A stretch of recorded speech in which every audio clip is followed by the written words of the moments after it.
I didn't think I'd have to respond, but I feel like I must.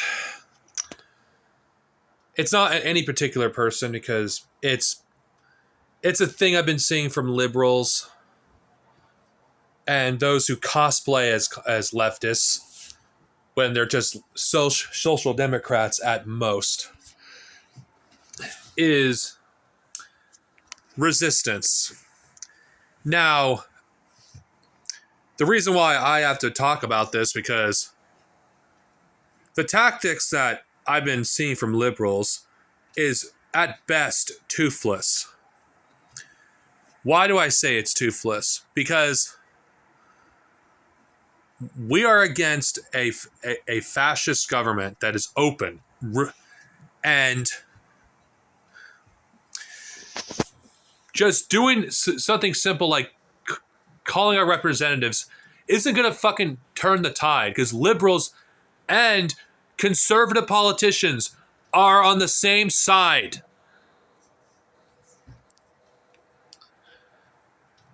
The very fact that their conversation, it's mostly by privileged, middle-class, white liberals, is primarily on the most easiest form of resistance possible instead of the most difficult. This is why I don't really trust white people at all when it comes to talking about resistance, because every time they talk about resistance, it's always the kind of resistance that benefits the white supremacist power structure. I'm not advocating for terrorism, if that's what anybody who would misconstrue this video. No, I'm advocating for the reality that where things are going, doesn't matter if if you guys manage to stop Trump now, there are people that are worse than Trump that are waiting to do what he does and does it more effectively if he isn't completely successful. What are we going to do? What's your answer? What other forms of resistance is viable? Because violent resistance is becoming inevitable. It is inevitable. If you know anything about dialectics, if you know anything about history, if anyone has actually studied anything about resistance movements, it's always leads to violence. And the most successful revolutions have always been a violent one. It's not something I freaking like or advocate for, but it's the fucking truth. It's reality. You could call me an authoritarian communist. You could call me a tanky, whatever kind of word salad you want to throw out your mouth. It doesn't change the fact reality doesn't care about your feelings. And the countries that have successfully been able to stave off U.S. imperialism, and fuck this American exceptionalist bullshit that I keep hearing. This fight is more than just against the American capitalist class. It's against the global bourgeoisie. It's just those who live in America, we're in the heart of the beast. If we truly want a post-capitalist world, we have to be willing to make sacrifices for the rest of the global south. Because another thing we have to accept is we benefit from the enslavement of those in the global south. We benefit from the suffering of those in the global south. We have to be willing to sacrifice our standards of living. We shouldn't have to sacrifice the people of the global south just to satisfy our own first worldist privilege. Because that's what we all have, all of us. And there's those in our own country itself, the fourth world, the indigenous population. What are they going to do? How are they going to fight against this fascist government? Nonviolent resistance, boycotting businesses. They owe fucking pretty much everything. Nonviolent resistance? Are you fucking joking? This tired, failed fucking tactic that has proven not to work, and it's always inevitably leads up to armed resistance anyway. Where's armed resistance gotten the Palestinians? Gaza's destroyed. The West Bank is, as of this video, is fucking being taken from the Palestinian people. They're losing their land. Where has non-resistance gotten the Palestinians? Nonviolent resistance is a white man's fucking bullshit ideology that's pushed on to those who are feeling the boot of imperialism. Fuck this Eurocentric bullshit. Because reality always destroys this. Yes, it would be nice if we were able to change things without taking up arms, but that's not the reality. And any American that comments, "Oh, we would just lose in the end because the government arms us 10-1." You know what? How many fucking countries has this country invaded and failed, and they were nowhere near as armed as we were? The Viet Cong, or the Viet Minh, just to be respectful, the Viet Minh defeated the United States.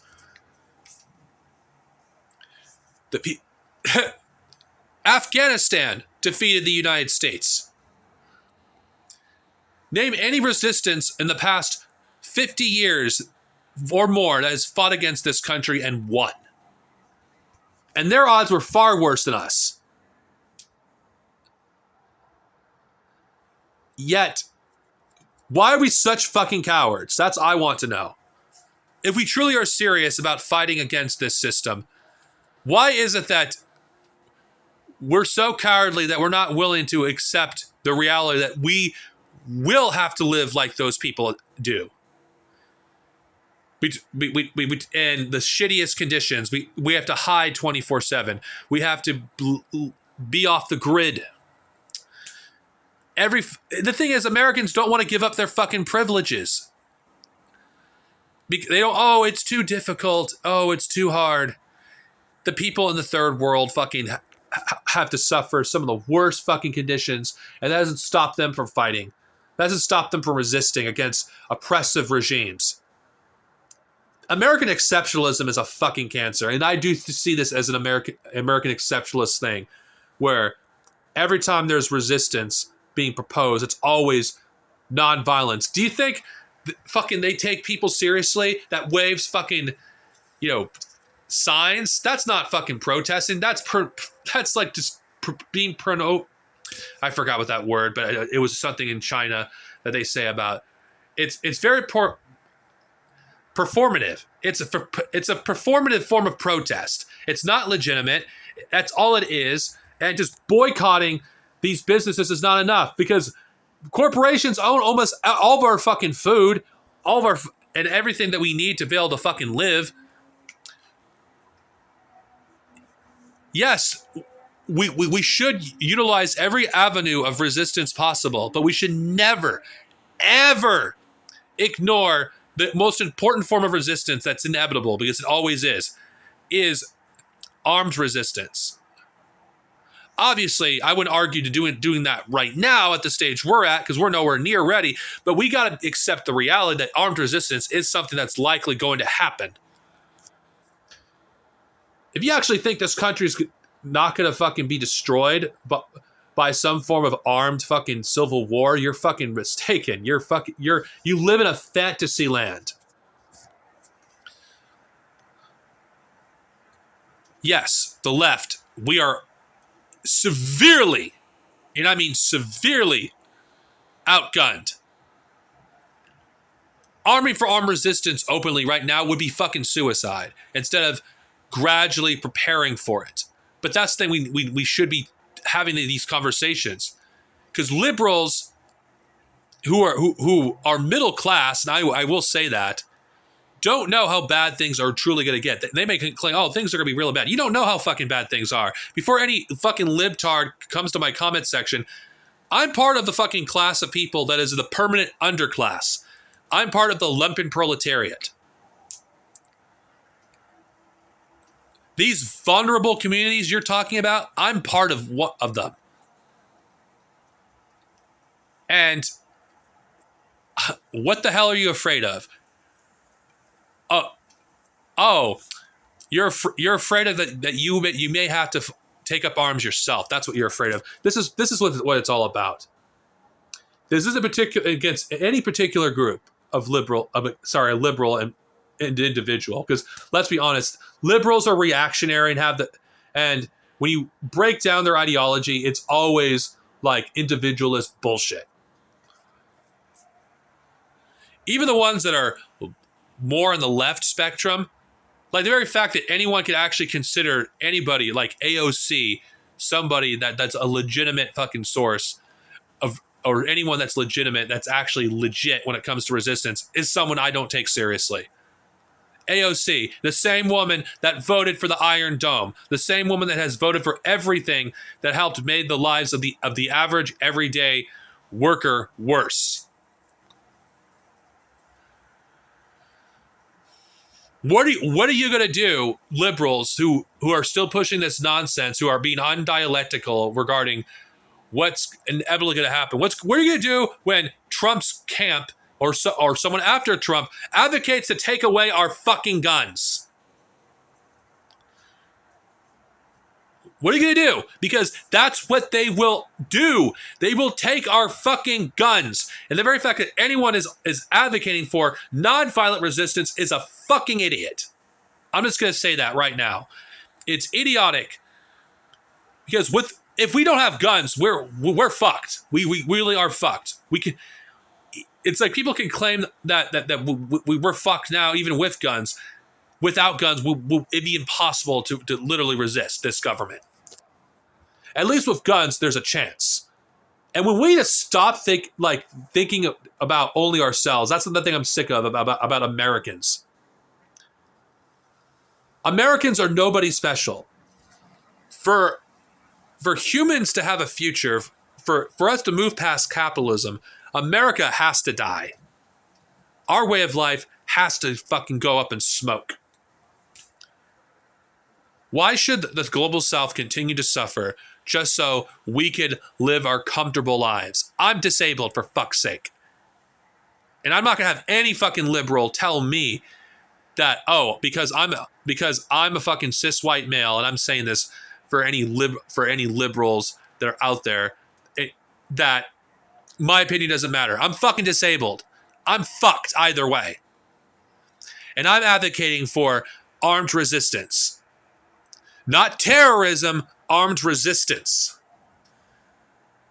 Do you get it? Do you get it?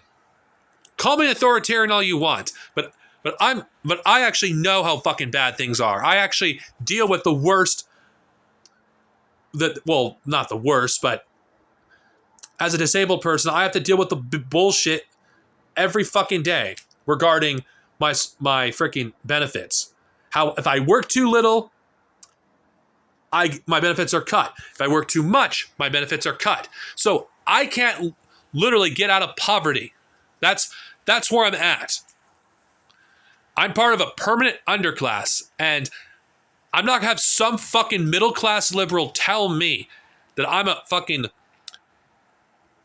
bloodthirsty tanky when they don't fucking know my struggle. And there's people that are worse off than me. It's like, why? It's interesting, really. When you hear that black people are more open to armed resistance than white people, it's almost as if having white privilege makes it difficult for people to actually consider the reality of things. This is why I'm saying I don't think white people should fucking talk about resistance at all. And I'm fucking serious. I know someone's like, oh, you're white, you're talking about resistance. Yeah. But I'm saying if you're a white liberal, if you're not willing to talk about armed resistance, get the fuck out about resistance. Because none of this fucking peaceful fucking Gandhi shit. Seriously? We're in 2025 and we're still doing this peaceful fucking bullshit? Seriously? Look examples of where peace has gotten the Palestinians, peaceful resistance. Israelis fucking mowed them down. When things go to shit, when things get worse, do you think fucking the fascists in our government's gonna fucking look at the fucking massive amount of protesters and fucking have a conscience? No, they'll just fucking kill us or jail us. That's what they'll fucking do. At least if we fight and resist, at least we're dying for something instead of dying like a fucking coward in chains. I will not be fucking lectured by any middle class liberal about what I'm talking about, that I'm wrong, that I'm just a bloodthirsty tanky. I'm not. I would rather have things be done peacefully. I'd rather change things without doing violence. In fact, if anyone has studied any socialist movement in history, yeah, you could say what you will about the Soviet Union. You could say what you will about Mao's China. Say what you will about North Korea and Cuba. They all started off peaceful until it became violent. It's not because they chose to be violent. It's because the state forced them to be violent. I don't want to. You could use some examples of some fucking idiotic fucking online LARPer who calls himself a communist all you fucking want and basically claim that all of us are like that, but we're not. Reality is where we live in. And being prepared for the inevitable is not being a tanky. It's not being a authoritarian. It's just being a realist. We're like Martin Luther King advocated for nonviolence. He was boom, killed. And 50 years later, over 60 years later, what has happened? Martin Luther King, what he died for, is being reversed right now as we speak. Malcolm X, he advocated for self-defense by any means necessary. In fact, if you actually studied the Panthers, they weren't inspired by Martin Luther King. They were inspired by Malcolm X because they correctly recognized self-defense was important. Read black fucking literature. This is one thing that really pisses me off about white liberals. They don't read anything except the acceptable like resistance by freaking white fucking bourgeois freaking media. Martin Luther King, yes, he did advocate for nonviolence. But that's not all there was to the civil rights movement. And how fucking dare you use the civil rights movement to justify your liberalism when that was freaking violent as fucking hell. It didn't even give like the full freaking concessions that the black people wanted. They wanted much more, and they gave them as little as they could.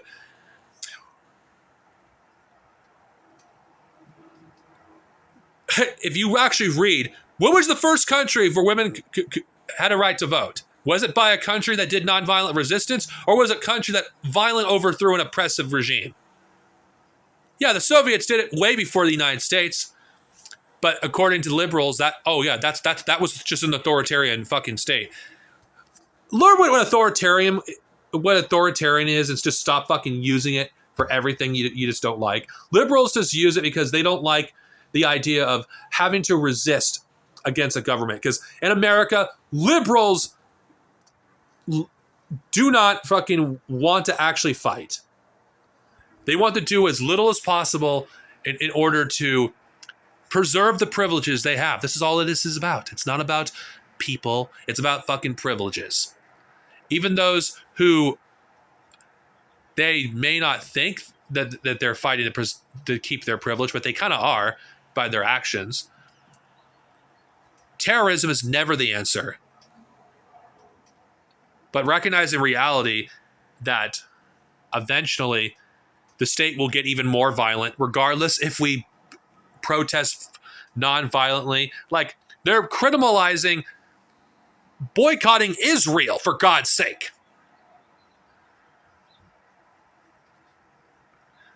Like, the very means that we need to live, like, they're squeezing us more and more and more. And just simply doing a non-violent protest does not work.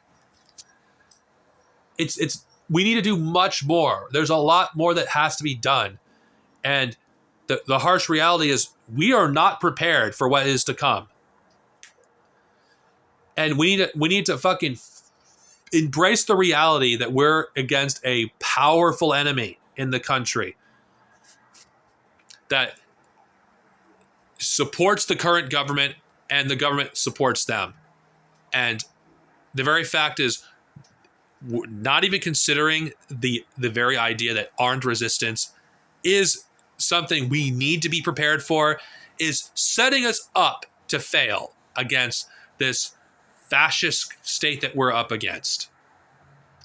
I want capitalism overthrown, but I have to recognize the reality that to do that, we have to build a nonviolent we have to build a resistance against this regime. The very fact is, we didn't do that. In the 4 years with Joe Biden, we had an opportune time to do it. Better late than never, I guess. The very fact is, you weren't resisting during Biden's regime says everything about you. That you don't resist unless you feel like your privileges are being threatened. That's what it is. You don't care about the fucking working class. You don't care about the disabled like I'm disabled and I would like to see this country overthrown. But I'm realistic about it. I'm not going to, like, if we took up arms today, we'd be crushed. Like, what? How many people would I be able to get into a resistance movement? And I'm not even entertaining the idea. I'm being realistic. Like 10 people I'm just being generous. No, I'm not going to throw my life away like that.